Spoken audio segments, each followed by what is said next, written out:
But I wish somebody had explained that there is so much art to IVF. We look at it as this extremely scientific procedure, and it is. It's beautiful. It's highly scientific, but it is so much an art too.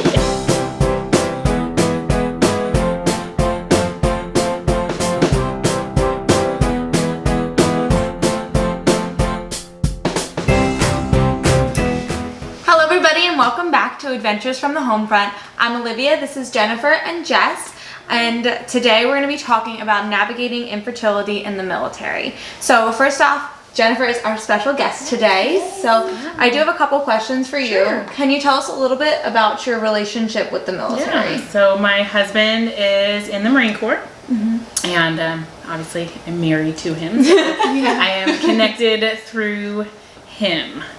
And he has been in for 18 and a half years now. So Almost done! almost done.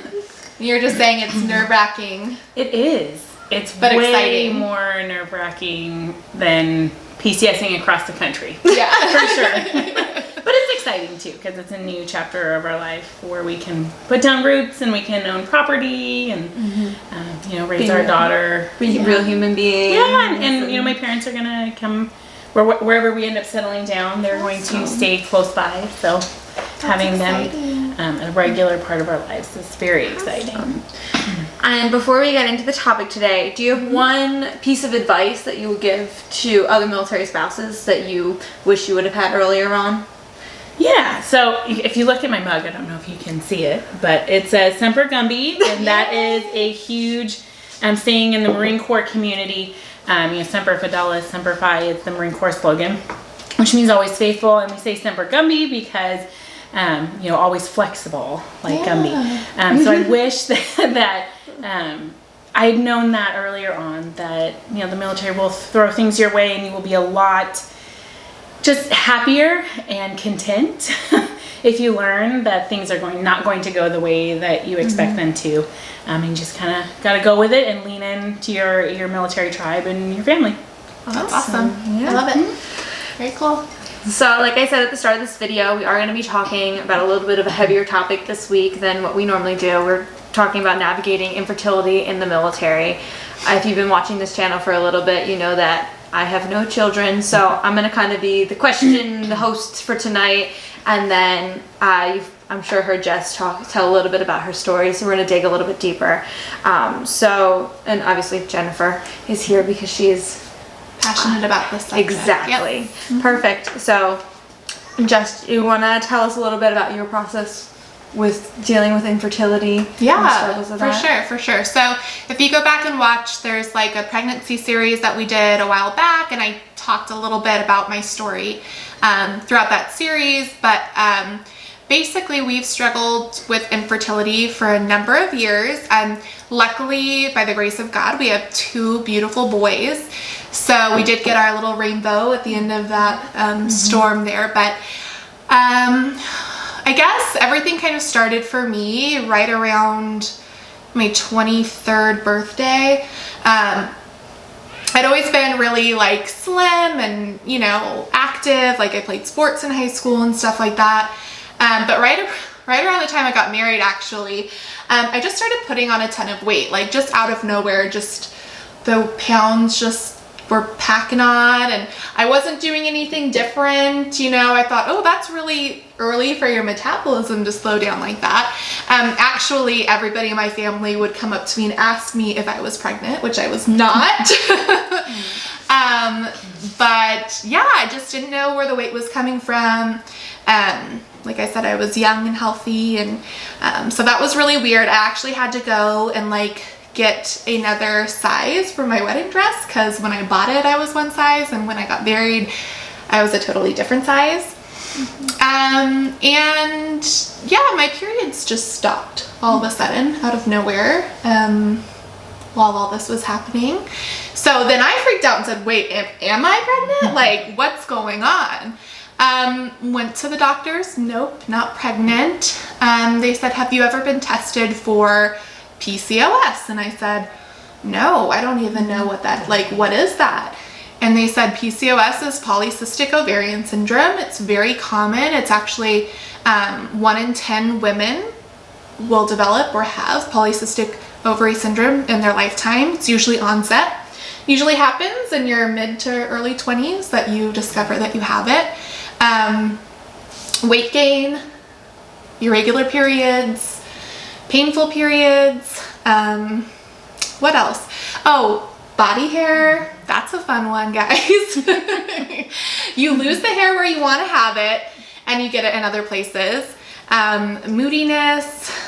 I don't know what else I'm leaving out. There's just a laundry list. You can Google it. It's not fun. But they did an ultrasound, they did some blood work, and they're like, yep, you definitely have polycystic ovary syndrome. And they said you could have some trouble when you try and get pregnant, but usually a lot of people respond really well to just like a low dose of Clomid, and you know, they didn't see any reason why we couldn't have kids in the future. So we just kind of went from there, and then we got pregnant a few years later. It wasn't planned. I didn't think I would be able to get pregnant without assistance, but it just kind of happened. And not too soon after we found out that we were pregnant, I miscarried. And that's when we found out another symptom that I didn't know of polycystic ovarian syndrome is low progesterone. So my progesterone levels were very, very low, almost non-existent, which you can't support a pregnancy like that. So we were living in California. It was really expensive. We didn't have health insurance. I was working as a nanny. My husband worked for Saddleback Golf Cart, selling golf carts. We were just living paycheck to paycheck, and we were getting older. We wanted to start a family, and he decided that he was going to join the military.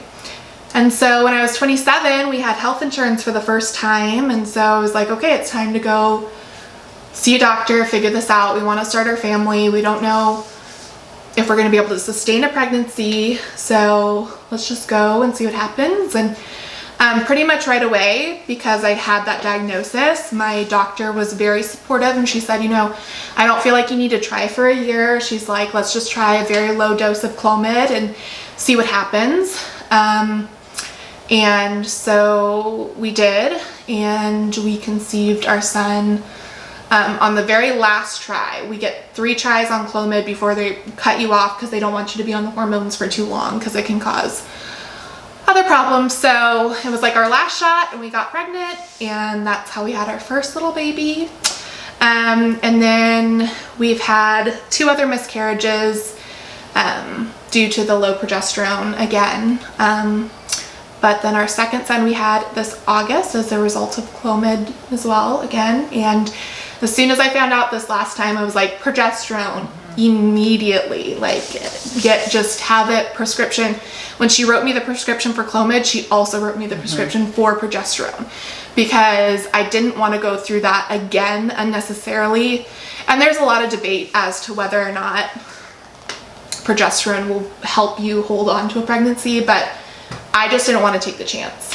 So, and for those that don't know, progesterone is a hormone that your body naturally produces that kind of levels out the estrogen in your body. yeah. So when you're low on one or too high on the one, that's where your hormonal imbalances come in, and you have difficuties. That's where a lot of like PMS symptoms come from, and different things like that. Yeah. Obviously, in pregnancy. Progesterone actually stops your body from shedding the uterine lining. So when you have low progesterone, then you're not producing those hormones to stop that process, and that's what causes the miscarriages sometimes. So, yep. But that's kind of my story. It wasn't like a terrible, I feel very blessed. There's many people who have gone through years and years and years of infertility and had much harder times and circumstances. Maybe there's male factor involved and female factor. So I feel like we were blessed, but it doesn't mean that it wasn't scary. It wasn't hard. But we got lucky, and we're happy with our boys. We're excited. So that's our story. What about you, Jen? So for us, I was suspicious that we were going to have issues with infertility. My sister actually has PCOS, and and she's tall and thin, so I thought, oh gosh, I'm heavier and shorter. Like if she has it, I mean, I probably am going to have it because I look more classic PCOS than she does. So, you know, when my husband and I decided, he was deployed, and we decided, okay, well, when you come back, we're going to start trying. So while he was deployed, I kind of chatted with a couple of friends who had tried to conceive and who had had babies, and I was like, let's get ready. So I went off the birth control. I was doing the ovulation testing, and I was like, oh, okay, like things look okay. It looks like we might be good to go. He got home, and we were doing the ovulation kits, and we were doing everything right, and 6 months went by, and I looked at my husband and I said, I think there's something wrong. Like, at this point, we should, statistically speaking, and I'm a big statistic person, statistically speaking, we should be pregnant. So, and, you know, I said, oh, well, you know, I think that I'm going to have issues. So, you know, I went into my doctor and I said, you know, we've not been trying for a year, but my husband is older. He's 12 years older than me. So at the time I was 29 and he was 41. And so I said, is there anything we can do since he's older than I am to like get this ball rolling? And everything was, nope, it's all based on the age of the woman.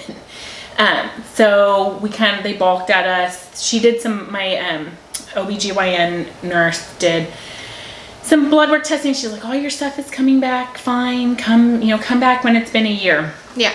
Well, my husband at the time was in a squadron, and so I said, okay, well, they said no for me. Like, let's go talk to your side. Maybe we can get going.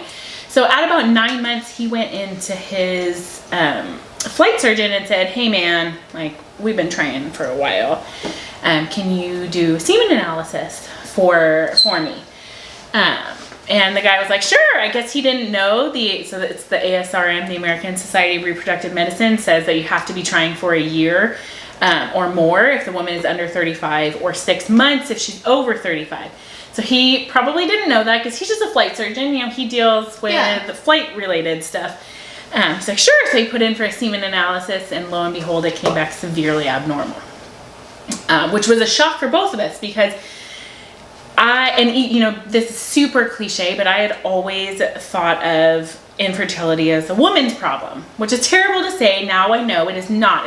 They estimate 40 to 50% of infertility is male factor related, if not a combination of female and male.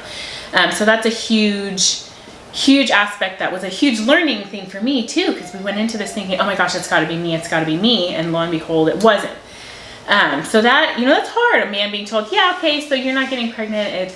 It's not your wife's fault. It's and it's not, there's no fault involved. But, so we went in and we saw a urologist, and I was like, all right, we've got an answer. Like, let's go. What do we have to do? And basically we were faced with, the urologist looked at us and said, this is not good. Yeah. Because really you should go straight to IVF. You shouldn't even do IUI. For those of you who don't know what those huge acronyms are, IUI is intrauterine insemination, where they take sperm, they clean out all the dead ones, because not every sperm is alive and not every sperm swims. They clean out all the dead ones, they put it in a nice solution, they take a tiny little catheter all the way up to the top of the uterus and put in those healthy, good sperm. And then kind of hope for the best. If you have good sperm count, your rate of success is about 20%. They looked at us and said, doing this for you, you have a maximum of a 5% chance of this working. So his count was low. And the mobility. His motility was low. So that's the swimmer's ability, how fast they swim. His morphology was low, which is also the shape of the sperm. There's a lot of, you can tell I've done a lot of research on this, right? I love it, though. So there's a lot of controversy over if morphology and that sperm head shape makes a difference with conception and the sperm's ability to penetrate the egg. They say that it's obviously better to have more normal headed sperm, right? Let's be real. So he was low across the board. At that point, I was like, let's go. We've got an answer. Like, we need to push. I got a referral. So, and this was the crazy thing for me. So even though our issue was solely male factor, I still had to get a referral to see a reproductive endocrinologist and infertility specialist. I still had to go through all of the same testing as if we did have female factor infertility. And I still had to go through all of the treatment as if we had had female factor infertility. So that's one thing that I was shocked to find out, that it doesn't matter if it's male or female, the woman still has to go through the same amount of treatment. And is that to rule out the possibility of female factor as well, or is it just you have to go through it, the certain steps that you have to go through to do IVF and IUI, you have to go through some of those So procedures? some of it is just double checking. Okay. And then some of it is so when we did, jumping ahead a little bit, when we did IUI, I did Clomid and I did a trigger shot injection because they want to be able to time everything perfectly. Well, how do they time everything perfectly to increase your success rates? They monitor you very closely, and they know that if they give you that trigger shot injection, you're ovulating in 36 hours. So then they can make sure that sperm is washed, and they can get you into the office, and they can just kind of help all those stars just align so that you have the best odds. And so I was like, let's go, let's do IUI, because I convinced a reproductive endocrinologist to let us try, and bam, we were hit with a PCOS. So we did all of this testing. We did laid all the groundwork in San Diego, and then we came out to Southern Virginia. And I was devastated to find out that we pretty much had to start all over. So we had spent over 3 months doing testing, getting doctor's appointments. It was like the stars were just aligning for things not to happen. Our first urologist appointment, there was an active shooter, a false active shooter call on base, and so they turned us away, and we had to wait another 6 weeks for an appointment. Oh my goodness. So it was 3 months waiting to get answers, and then it was, oh no, you have to start all over again. Go to your primary care manager. Ask for a referral to see reproductive endocrinology. So I did that, and that was 6 weeks, and then it was... So it's not like, even though you're military, they couldn't just transfer all the tests and files over. Each doctor wanted to do their own evaluations. Yes. I was fortunate enough that I had collected all of our test results, and I begged and pleaded with the reproductive endocrinologist here, and said, can you please just, I don't want to go through all of this testing again. I was having to take time off of work, and some of the testing, you're on medication to keep you calm and to keep you relaxed. So I couldn't drive. So my husband was having to get time off of work, or a family member or a friend was having to drive me to some of these appointments. Some of those medications make you really emotional. You go through the mood swings, and that takes a toll on the marriage. And I think that's another thing too for people to keep in mind if you maybe know somebody in the military who is going through infertility. It's not just so cut and dry as okay, let's go through this. Being in the military itself is another obstacle to overcome, because you're not just, you can't just go schedule things whenever you want to schedule things, because you're dealing with deployment schedules, underways, PCS, PCS season, moving. So that throws a whole monkey in the wrench as well, and it just makes it that much harder to get done what you need to get done. Yeah. Absolutely. And it did. Waiting to get in to see the primary care manager, it was almost, I want to say it was 7 or 8 months before we did our first IUI. Yeah. And that was on top of trying for almost a year, getting those test results, and then at least another 3 to 4 months getting everything, all the testing done. And then you take time off because it takes time to move across country. You have to get settled in. You can't switch from, at the time I think it was west and east. You can't switch from Tricare West to Tricare East until my husband checked into his new unit. So it's just they say hurry up and wait, and so it's a lot of hurry up. We had all our ducks in a row. Okay, now wait. And so we did. We convinced the reproductive endocrinologist. We said, please let us do 3 IUIs, because the price difference with the IUIs, we could do the IUIs here in town at Portsmouth. So with our the reproductive endocrinology team, which we became on a first name basis, because you see them so much. You're like, come in, get the Clomid, get a scan. Yay, come in, check see how the Clomid works. How are you, Cheryl? How's your dog? Right. You get poked and prodded every time. Yep. Yeah. Do you need my butt or my arm today? Right. So so it's nice to be able to do that all here. And the price difference is down here, it's $240 for a round of IUI. For IVF, it's $10,000. And is that with the help of Tricare? So Tricare does not help with At all. IVF at all. No. Because I've heard rumors, or maybe it's a myth, I don't know, that at certain medical facilities there's like a wait list and they do IVF for free, but that's not true. They don't do it for free. Okay. It's basically at cost. It's Gotcha. significantly discounted.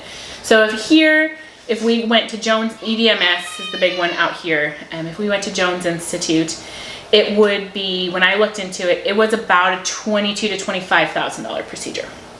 So the actual cost of, and I say $10,000 because you can't do IVF down here at a military treatment facility. Portsmouth does not offer that because up in about 3 hours away, up in Bethesda at the National Military Medical Center. I don't think that's the right. It used to be called Bethesda. It's in Bethesda. It used to be called Walter Reed. It's Walter Reed National Military Medical Center, I think is the official acronym. Sorry, guys. So there's, and they work with the NIH too, the National Institute of Health. And then down in North Carolina, there's Fort Bragg that does it as well. So you have to travel, so you have to pay for lodging. It's easiest to just stay on base because you can just walk to all of your appointments as opposed to fighting DC traffic. Yeah. So with time travel and tolls and the actual cost of the procedure, which I think is about $7,200 including medications, it was about $10,000. Okay. Not to mention taking the time off of work. But still, that's half of what it would is. normally cost. Okay, that's good at least. Yeah. Now, if you're able to do it in town, a lot of times you can work along with it. You do have to stay up in the area for 2 to 3 weeks with IVF for monitoring. So you have to stay within a certain radius. So we chose to go to Walter Reed. Kind of getting ahead of myself again. We ended up needing to do IVF. We did one IUI that failed. We did a second IUI that by some crazy happenstance worked, but I ended up having a miscarriage. And then at that point I was like, IVF, this is traumatic. I had emergency surgery while my husband was 3,000 miles away. He was having dinner with my parents and going to a conference, and I called and I'm like, hey, I'm being admitted. I don't know what we're doing with the dogs. I knew 2 people in the area. I was like, somebody's gotta come get my keys to take it, because my dog sitter can't get on base. So that's another challenge. You know, we talk about separation and everything. Yeah. So I was at that point like, man, IVF, let's go. And my husband said, well, it worked. Like, IUI worked. We could save $10,000. So we did one more IUI and it didn't work. And then we decided IVF. And we were super hesitant to do IVF because it's expensive. You're literally putting all your eggs in one basket. Like, if this doesn't work, we're not having a biological child. And then we're back to kind of, okay, well, are we just not going to have a family, or are we going to have to grow our family in a different way? So it was extremely emotional. I can imagine. That's crazy. So we forked over the money. We went up to Walter Reed. Fortunately, my mom is a nurse, and she came out. She literally was like, the stars aligned and things were meant to be, because she ended up surprise retiring in June, and the end of June, and then we started our cycle in August. Oh, so she was able to come out and do all of my injections for me. That's so cool. Yeah. That's a blessing. Because that would be hard. I don't think that I could. I mean, I would if I had to, but that's not fun. So my mom's a nurse as well, so I would. Yes. Yeah, it's like It was a huge relief. Yes. We Oh my did goodness. one injection where my husband had to do it, and it was a nightmare. It was at 2 a.m. It ended with both of us sheet white, passed out on the cold tile floor. I was like, we're never making it through a round of IVF. You do like 4 to 5 injections a day. Like we were. crazy. It was. I mean, now we look back on it at it and laugh. And I was like, you've seen combat. Like, get it together. It's just an intramuscular injection. But Yeah, we look back, he'd probably be mortified. if You're he just knew I was sticking it telling. in a different way, dude. Yeah, Come we're on, just like, let's go. Just jab and go. Yeah, so, oops. You're fine. So I'm taking a very long time to explain my story, but when you have to go through the gamut, it is, But those steps are important. That Yeah. all That's of what that, people what need you to know. experienced, makes up your story of this whole process. It wasn't a simple, we did this and then this happened. It was Right. everything combined. right, and you have to sit and at every point and think, gosh, do we really want to go down this road? And we really considered not doing IVF, and after a lot of just thinking about it and looking, okay, well, what would our life look like in 10 years without children when everybody around us has children, and we knew we wanted children, I finally said, I think if we looked back in 5 years and we hadn't at least tried IVF, we would regret it. If we do this and it doesn't work, we can say we tried, and we can look at, okay, we're either not meant to have children, or we're meant to adopt, or we're meant to foster. Mm-hmm. So we moved forward with IVF.